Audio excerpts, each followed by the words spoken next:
Pregame.com.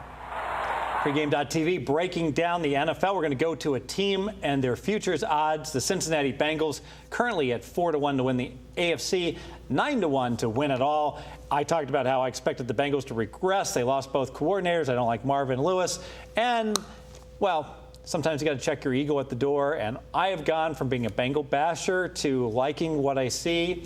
I think the Bengals are actually a contender. Brady, Kannon, what do you think? I think they're really good. It'll be interesting to see what happens in New England this week. I think that's a really interesting game that I haven't made my mind up on yet.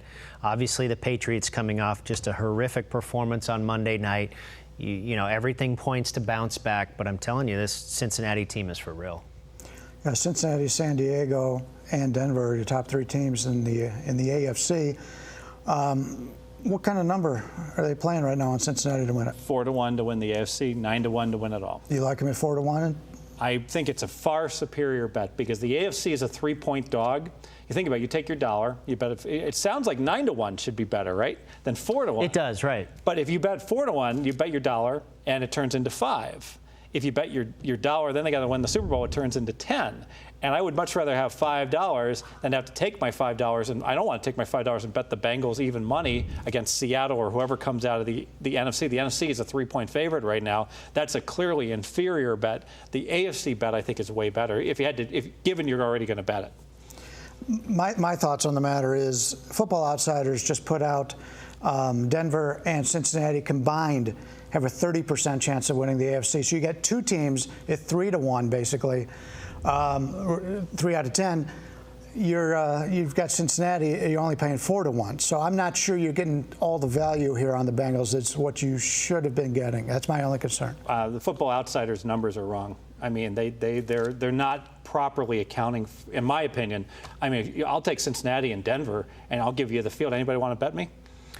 Anyone? No, I can't argue with it. I told you last week. I would think about it. I told you last week after the Arizona game, I got San Diego at 20-1 to win the AFC Championship. You got San Diego. I'm a believer in the Colts. I know that you aren't. They surprised me last week. Yeah, you get a team like Baltimore gets in there. I mean, Baltimore's got a lot of player experience. I would say, off the top of my head, that's a pretty good bet right there, even money. Who's going to get the number 1 seed in the AFC? Number 1 seed in the AFC? Yes, sir. San Diego. My bet would be for San Diego or Cincinnati. I think they're better than Denver right now. Really? I'm not a big Denver fan. See, I think that the fact that Denver, San Diego, and Kansas City are all in the West, I look at Cincinnati and I look at their schedule, which looked difficult to begin with, and now it doesn't look as difficult. They have unwinnable games. They're suddenly winnable at New England, at New Orleans, and they look like a team that's almost getting a free pass into the number 1 or number 2 seed to me. Anytime you play divisional rivals in that division, I'm from Cleveland, so obviously I follow that. Usually you're going to split. You know, there's rare that a team dominates that division. I mean, you go from week to week. Coming into the season, I mean, we pretty much all thought the Browns were going to be probably a 6-win team, 5-win team. But the other 3 teams, Cincinnati was clearly better, but any of them on any single day could beat the other one. I don't see them sweeping both Baltimore and Pittsburgh. They probably will sweep Cleveland. But you mentioned New England. New England's a team right now. We don't know what we're going to get out of them. New Orleans, in another video tonight, you talked about how strong they are at home. Mm-hmm. We've seen the Bengals lay a few eggs on the road, too. Yeah.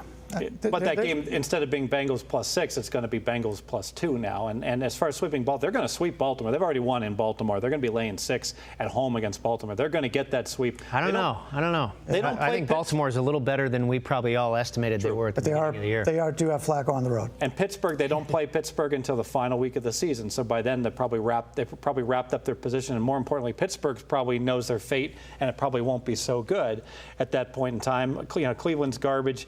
I just think, too, this is a key swing game. They beat New England, and the other thing I really like is they get Denver at home in the jungle. So if they win that game, they're going to get all the tie breaks against Denver. Now you might add, well, that doesn't matter. It's the San Diego that they have to beat the tie breaks on. But I just don't see San Diego doing better than 10-6, 11-5.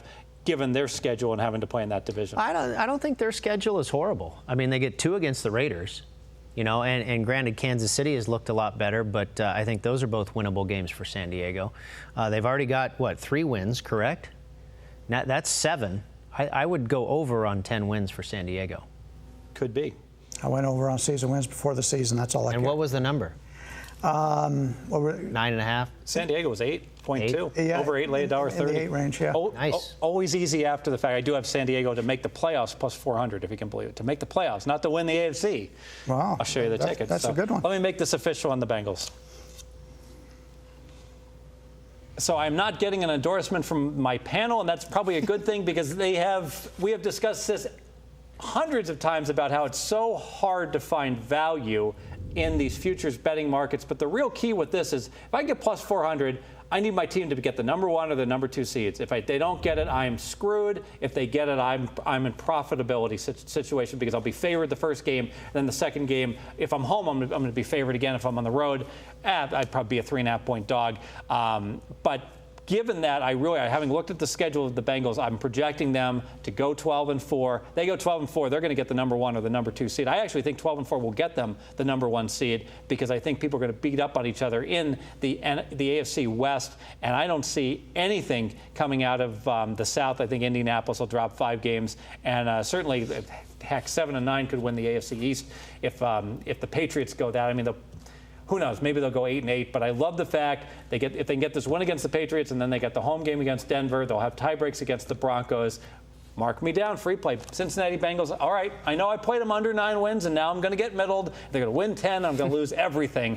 But I'm going to reverse myself. I'm on the Bengals 4-1 to win the AFC. Far, far superior than the 9-1 to win the Super Bowl, which actually looks better. That is my free play.